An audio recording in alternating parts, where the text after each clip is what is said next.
Pues es un placer acompañarles en la gran tertulia de la economía hoy con don Luis Garbía, profesor del IEB. Luis, me alegro de verle por los estudios centrales de Capital Radio. ¿Cómo está usted? Pues muy amable, Laura, encantado de estar con vosotros. Y le acompaña don Guillermo de Haro, vicedecano de IE University. Don Guillermo, ¿cómo va? Buenos días, Laura, aquí de viernes. De viernes y bien, con tranquilidad, ¿no? Eso espero, a ver qué nos traes. No, pues yo, la verdad es que por relajar un poquito, le voy a ir pidiendo que me avise cuando esté preparada a Íñigo Jalón, al director técnico del programa, que me prepare una musiquita que nos evoque el 1, 2, 3. Y cuando la tengas, Íñigo, me avisas.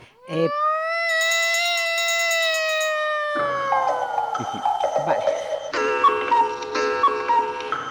Venga, por 5 duros cada uno, díganme nombres con los que hemos denominado a la peseta, ya que tal día como hoy, hace 25 años, se acuñó la última peseta.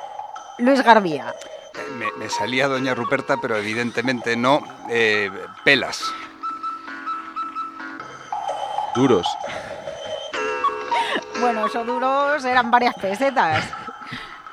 Hay que echar la cuenta. A mí me salen 5 duros, o sea, a mí el duro a secas no lo sé usar, los 5 duros sí, que además el 5... duro eran 5 pesetas, Luis. Correcto, pero que las 25 pesetas estaban taladradas, no sé, para jugar a la petanca, o sea, lo ponías en una cuerda y jugabas a la peonza, los que somos jóvenes. No se les ocurre ninguna más. Yo voy a hacer trampa porque Talego la dijo él antes. Pero Talego eran 1000 pesetas. A ver. Lenteja, rubia, pela... Somos muy jóvenes, Laura. Nada, campana y se acabó, Íñigo. La rubia es cierto, no me acordaba Rubia, yo sí. Somos jóvenes de espíritu, Laura. Ya se han sumergido completamente... Se han sumergido ustedes completamente en el euro, ¿eh? Pues anda que no costó en ese momento y lo que conllevó la introducción del euro, porque al final lo que eran 100 pesetas acabó con... Algo que valía 100 pesetas ha acabado valiendo 1 euro, sino más todavía, ¿no? Sí, y además es curioso... Como fenómeno monetario, ya que ustedes siempre nos explican la velocidad del dinero, las veces que tocamos un billete, ¿no? No, y aprovechando los 25 años, tenemos una tendencia a ver la historia en momentos puntuales y luego se nos olvidan ya las cosas y no hilamos. En cambio, es maravilloso, ¿no? Pero con la peseta nos la metieron hasta el fondo. Al final, la inflación que tenemos ahora no es que llegue un día la inflación y se va. Al final los cambios, coyuntural o estructural, lo de Hormuz que es esta coyuntural o estructural, pues estamos, como comentó el Papa, no estamos en una época de cambios, sino estamos en un cambio de época y con la peseta empezamos a sufrir en España la desigualdad social, luego con el 2008, con la crisis inmobiliaria, esa desigualdad social aumentó y en paralelo, como estamos con el euro, no hemos podido hacer una cosa que antes con la peseta sí se hubiera hecho, que es devaluar la moneda. Y eso lo que ha provocado es que estemos como estemos, con los salarios, con la vivienda del Banco de España, con muchos temas, Laura. Guillermo. Bueno, devaluar tiene sentido si lo que haces es que la peseta represente o tu moneda represente el valor de la economía. Si simplemente lo utilizas como una herramienta más, lo que estás creando es una desviación hacia un lado o hacia otro que tarde o temprano se tendrá que acabar corrigiendo y sostenerla pues también puede dar problemas. Por un lado se renunció a una serie de mecanismos económicos, pero por otro lado pues se intentaba ganar en solidez, ¿no? Perteneciendo a un bloque más grande que te permitirá financiarte también con menor coste. Claro, el problema es cuando vas avanzando en largo plazo y a lo que has renunciado por un lado quizá te deja de compensar con lo que te estás encontrando por el otro. Y yo lo veo casi más en algunas decisiones extrañas que se han tomado, ¿no? A nivel, pues por ejemplo, de políticas agrarias o similares. Bueno, donde ha habido de todo, ¿no? Recortes en las producciones o asignación de producciones y, por otro lado, ayudas que han llegado directamente del dinero que ha venido de Bruselas. Sí, estaba pensando, y qué bien lo ha dicho Guillermo, qué bruto hubiera sido yo, al final gran parte de la historia de España con Europa tiene que ver con una desindustrialización, la SEAT Alemania, y al mismo tiempo... no sé cómo decirlo con un eufemismo bonito, eso de que la parte política de España ha sido en gran medida comprada con fondos europeos. O sea, tenemos una España a 2 velocidades donde los fondos europeos han contribuido mucho a que no podamos competir en una situación de normalidad. Al final, desde el Banco Central, desde los bancos centrales, desde la política monetaria, el objetivo básico es la paz social, la estabilidad en los precios, y cuando tú empiezas a jugar con la política fiscal de formas un poco arbitrarias, pues acabas en unos niveles de desigualdad curiosos, y estoy siendo suave para referirme a curiosa la No están situación siendo española. ustedes cañeros, porque finalmente lo que le están poniendo encima de la mesa es el cambio de moneda y la llegada del euro. Empezó a aumentar la desigualdad en nuestro país, más Europa ha supuesto más desindustrialización, que no sé si hubiera llegado de cualquier manera, Sí. y los políticos han sido comprados con fondos europeos. Uf, Guillermo, ¿cómo lo ve usted? Bueno, y no solo con fondos europeos, lo que estamos viendo también últimamente en esta época de cambio es que los intereses de diferentes países y diferentes bloques se han cruzado con los intereses de políticos particulares, y lo que parecían decisiones Wow. inocentes continuadas en el tiempo. Bueno, Bruselas últimamente tiene momentos convulsos con este tema. Y históricamente es algo que ha ocurrido, ¿no? No es la primera vez que pasa. Lo curioso es vivirlo en primera persona, ¿no? Tú asumes que hay una serie de decisiones que se deben tomar de manera democrática y te das cuenta que hay muchas más cosas detrás. Claro, la cuestión es que en muchas ocasiones ver algo en tiempo real no sé si nos permite realizar el análisis adecuado, o necesitamos años para coger perspectiva. Y le llevo esto que usted dice, Guillermo, a lo que hemos visto en las últimas horas. Hoy no se va a escenificar en Ginebra, ¿no?, el acuerdo alcanzado entre Irán y Estados Unidos, pero hubo una firma digital de Donald Trump el pasado miércoles, ¿no? Y bueno, pues el análisis está repartido. Quienes dicen Estados Unidos ha ganado, y quienes dicen esto es una rendición como la copa de un pino, y además va a haber fondos para la reconstrucción de Irán, que es lo que suele pagar el perdedor, o lo que ha pasado históricamente en conflictos internacionales. ¿Usted cómo lo ve? Y después Garbía. En primer lugar, en esta época que vivimos, lo que digan unos u otros pues puede estar muy condicionado, ¿no? Porque vivimos en la época de ganar el relato, y Trump particularmente es alguien que está donde está porque ha manejado muy bien los medios de comunicación, los tiempos y la escenografía. Es cierto que llega un momento que se acaba cayendo por la realidad, ¿no? La realidad te acaba poniendo en tu sitio, y muchas de las cosas que ha hecho, que he planteado, están empezando a chirriar por un montón de lugares.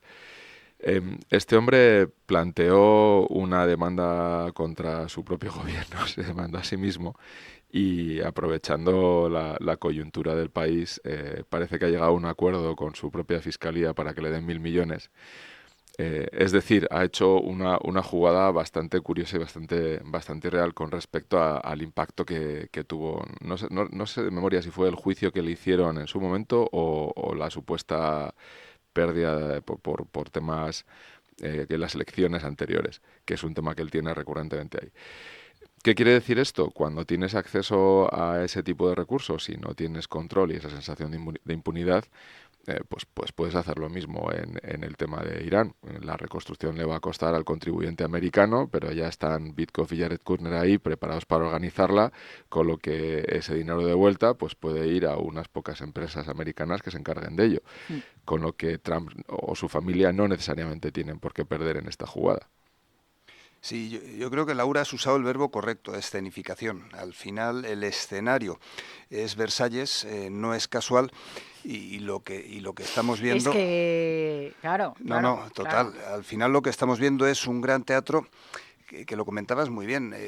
Nos tenemos que poner en perspectiva. Una vez estamos en el momento puntual, efectivamente, la desindustrialización de España, que pudo ser antes de tiempo, ahora estamos viendo cómo está sucediendo en Alemania. Desde la perspectiva de Trump, Trump juega al teatro, y el problema que tenemos con Trump es que al final, si tú infantilizas a la población, las cosas, las acciones que vas haciendo tienen consecuencias reales, que lo comentaba Guillermo.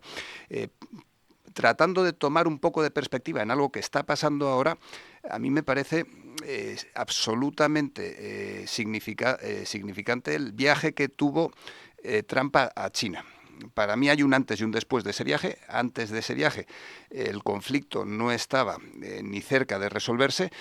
Con el conflicto tenemos en la misma plataforma, tenemos a Irán, luego está Afganistán y luego Pakistán. Importante Pakistán, la salida al mar Arábigo de China. O sea, al final es una misma franja de terreno donde tanto China como Estados Unidos como Rusia tienen diferentes intereses. Va Trump a China y 4 días después va Putin también. En esta escenificación que estamos viviendo ahora, China tiene un peso absolutamente importante. El dólar hace un año todo el mundo lo daba no por muerto, pero ese dólar que no hemos visto a Kevin Warsh cómo ha vuelto a entrar en una nueva rueda de prensa frente a Jerome Powell con el Forward Guidance. Estamos viendo cómo la puesta en escena de Kevin Warsh es una puesta en escena mucho más sobria, más centrada en el dato, más técnica, pero no deja de ser todo, o al menos es desde mi perspectiva, un teatro en el cual la fecha clave es el 6 de noviembre, las elecciones de midterm.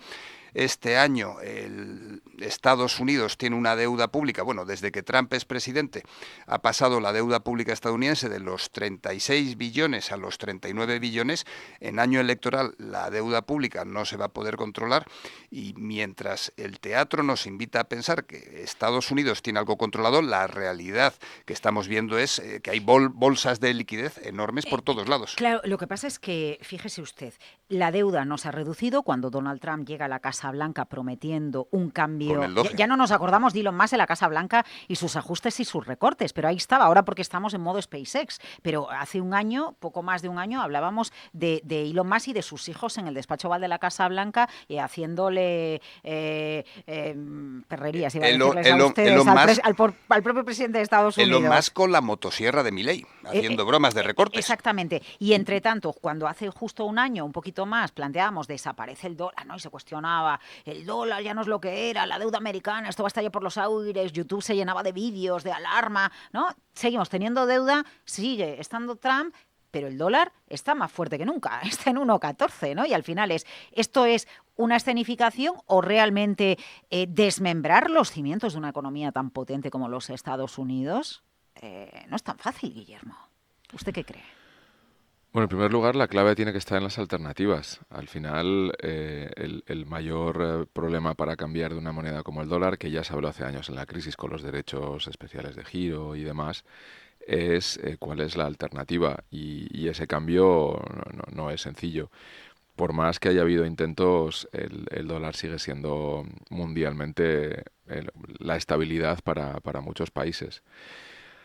Pero eso no impide negar que la economía americana va dando pasitos hacia un sitio del que es complicado el retorno. Yo suelo comentar mucho los libros de Ray Dalio y los análisis de Ray Dalio, y en esas 6 etapas que habla de países que se han endeudado y han entrado en crisis tremendas y cambios de era, él ya dice que estamos entre la quinta y la sexta. Es más, hablando de uno de los temas que planteabas antes, él ya dice que hay que posicionarse, que llega un momento en que tú no puedes ser un analista independiente o neutral, porque cuando se supera una línea o la polarización es tan grande, o estás en un lado o estás en otro, y que nos ve camino de eso. Hemingway lo expresaba muy bien en aquella famosa frase de ¿y cómo te arruinaste? Y dice, pues al principio poco a poco y luego de repente.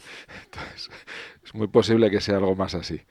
Sí, no, pero ahora mismo, digo en el momento actual, con la salida a bolsa de SpaceX hace una semana y media, estamos en un momento en el cual merece la pena seguir con la obra de teatro. O sea, estamos viendo cómo quedan todavía las salidas a bolsa de Perplexity, la de OpenAI, la de Anthropic, y no puedes parar de montar en bicicleta, no puedes justo parar la bola de nieve cuando está bajando por la colina.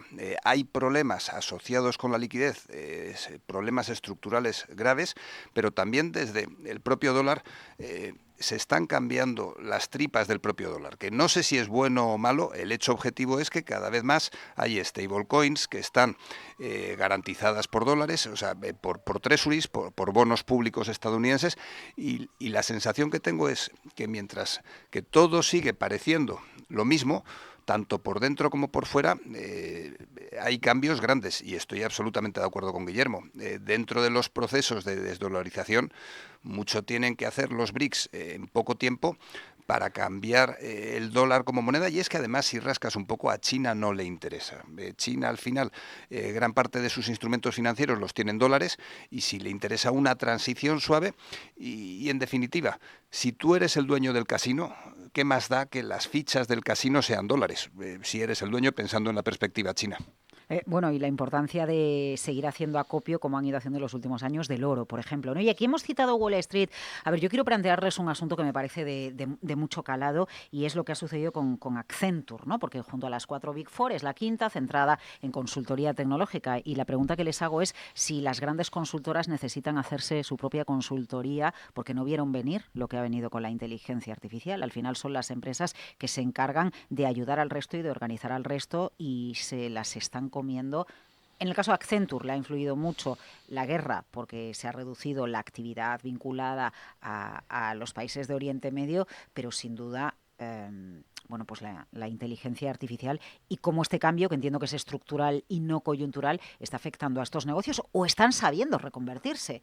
Cuidado, ha habido muchas empresas, las propias tecnológicas, ¿no? Meta anunció el metaverso, no fue bien, da marcha atrás y sigue hacia adelante. Hay muchas empresas que saben reconvertirse y reconstruirse. Y en el caso de las consultoras, Guillermo. Es una pregunta compleja, ¿eh? No sé si nos Sí. va a dar tiempo para entrar en detalles. En primer lugar, el tema de la IA yo creo que no lo vio nadie. Había una conferencia, el NIPS, que era una conferencia de esta de académicos oscuros, aburridos, matemáticos, que hablaba de redes biológicas, redes neuronales biológicas informáticas. Uh-huh. En el año 2017 los tickets se acabaron a una velocidad de vértigo, y en el 2018 creo que fue en 11 minutos y 30 segundos, o sea, ni los tickets de Bad Bunny. De repente el tema estaba de moda, incluso Google, una gran empresa que además fue el germen de la nueva revolución con su paper de Attention is all we need, con la tecnología de Transformers, no fueron los que desarrollaron la killer application que fue ChatGPT. A partir de ahí ha habido una carrera de ratas para ver cómo incorporamos esto en las empresas y cómo le sacamos valor. Y dentro de esa locura, a día de hoy sigue sin estar claro cuál es el modelo de aplicación. Hay un estudio de febrero del 26, liderado por un profesor del MIT, Economics of AGI, que básicamente lo que plantea es que uno de los grandes problemas es cómo evaluar el coste de evaluar el valor de las salidas de la inteligencia artificial. Las implementaciones y la adopción de la IA, que es el mayor reto que hay ahora mismo, están muy enfocadas en aquellos productos que es muy fácil comprobar que el resultado es correcto. Cuando entras en costes mayores de desarrollo de soluciones con IA, comprobar que el resultado y que va a funcionar de manera correcta es mucho más caro, y esto hace más complicada esa adopción, sobre todo por las consecuencias que puede tener. Yo estoy en varios grupos de directores de IT y de CIOs, y es recurrente los problemas con resultados inesperados, con permisos que no deberían estar ahí, que hacen que la IA toque donde no debe. Entonces, el grandísimo valor que aporta en automatización y en determinadas áreas, pues todavía no se ha trasladado como pasó en su momento con otras tecnologías. Y luego hay otro factor que hemos comentado aquí muchas veces, y es que estas empresas ahora mismo tienen ingresos en el orden de las decenas de billones de dólares y tienen costes de un orden de magnitud mayor, en centenas de billones. El día que cobren lo que eso cuesta, pues va a ser complicado. Entonces, en medio de este mare magnum de conseguir data centers, energía barata y estable, agua para la refrigeración, y con esa capacidad de cómputo desarrollar más productos y conseguir que esto se estabilice, pues hay muchos bandazos sin que la gente tenga muy claro hacia dónde ir en función de lo que nos van contando. Sí, en línea, absolutamente en línea estoy de acuerdo en que está subvencionada la inteligencia artificial que estamos consumiendo ahora. Y hay varios efectos que se solapan unos con otros. Por un lado, es compatible que estemos ante una revolución y que al mismo tiempo haya determinadas microburbujas. En línea, voy a ir un poquito atrás en la historia, sin enrollarme mucho, en línea con el último Nobel, el de Mock, Iraguión y Howitt, hay un paralelismo brutal entre lo que es el cambio que ha supuesto para la sociedad en general la imprenta, la aparición de la imprenta, que años después aparece una tecnología de propósito general, la máquina de vapor, que provoca la revolución industrial, y lo que ha supuesto Internet. O sea, realmente el cambio no es tanto la IA, sino es ese acceso inmediato a la información instantáneo en todo el mundo que proporciona Internet, y cómo años después de Internet aparece la inteligencia artificial, como entonces fue la máquina de vapor, que hay un paper por ahí bastante gracioso de los principios de GPT que ponía un juego de palabras. GPT en inglés significa General Pre-trained Transformer, haciendo alusión a la tecnología de Google, pero GPT también es General Purpose Technology, tecnología de propósito general, es decir, una tecnología que vale para todo. Al final, la máquina de vapor transformó sectores enteros. La inteligencia artificial está o tiene el potencial, pensando en Accenture, de transformar sectores enteros. Desde la imprenta a los cambios políticos asociados con la imprenta, pasando por la reforma, la contrarreforma, pasando por el pasaporte, las revoluciones, las guerras mundiales, pasaron 500 años. Estamos viviendo unos cambios sociales de un calado equivalente a aquello que sucedió en 500 años, en apenas décadas, y si me apura, Laura, por momentos en días. O sea, al final, afortunadamente, cada cambio, quiero ser optimista.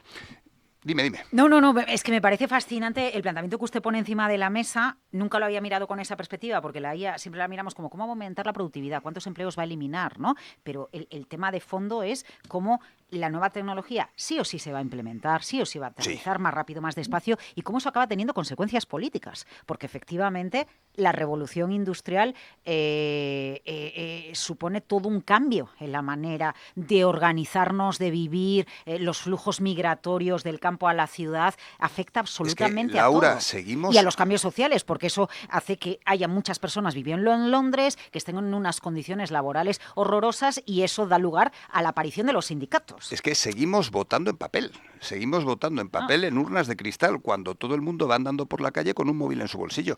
Al final, la inercia que tiene la sociedad es mucho más grande, tiene un impacto mayor que las ganas que podemos tener todos de cambiar. Insisto, seguimos votando en papel, y las campañas, aunque votemos en papel, se hacen con Twitter, viendo las redes sociales en tiempo real. Es un momento curioso. Guillermo. Hay un factor interesante cuando hablabas antes de la imprenta, que fue uno de los grandes cambios en su momento. Yo lo discuto mucho en clase en tecnología. Imprentas existían desde mucho tiempo antes. La primera modificación es los tipos móviles, la posibilidad de hacerlo mucho más eficiente, es decir, una reducción de coste. Y sobre todo luego hay un siguiente factor, que es...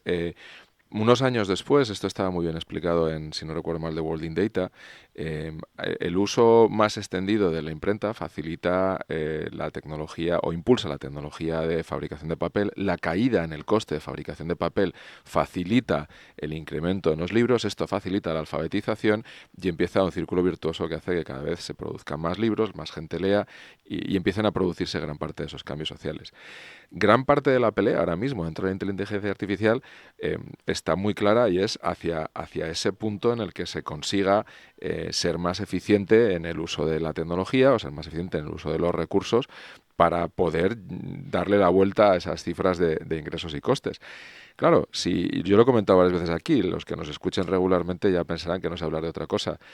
Amazon, antes de la crisis de las .com, levantó 2.000 millones de dólares, lo explicaba muy bien en el libro de La tienda de todas las cosas, y cuando llegó la crisis sobrevivió muy bien, sobre todo frente a otros competidores, por encontrarse con los bolsillos llenos.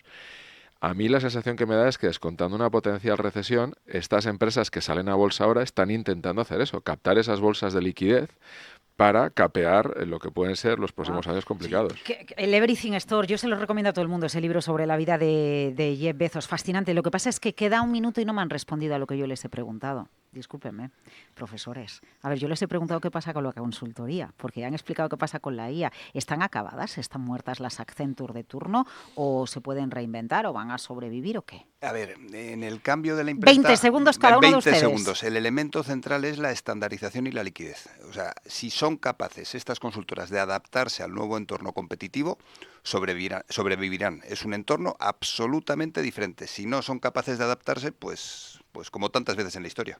Se transformarán y se adaptarán. Son empresas que están acostumbradas a servir para resolver problemas y llegar donde no llegan las compañías. Una compañía busca eficiencia una vez que ha encontrado un modelo de negocio y la consultora es alguien a la que llamas para resolver determinados problemas que con tu día a día no puedes. Es decir, la consultoría no está muerta, se está reinventando. Estaba de parranda. La primera vez que escuché yo lo de cárnica, y yo pensé que me estaban hablando de una empresa cárnica donde se partían filetes, ¿no? Y resulta que eran las consultoras que tienen ahí a programadores trabajando como si no hubiera mañana, pagándoles, en fin, cárnicas. Muchísimas gracias. De la cárnica a la pela. Ya está. Ya está. Dicen que reales de A8. Dicen por aquí que reales de A8. Dólares. Luis Garbía, Guillermo de Haro, qué maravilla. Buen viernes. Ya se han despertado, ya he visto yo que se han despertado. Como el dólar y los mercados, con los que vamos enseguida. Muchas gracias.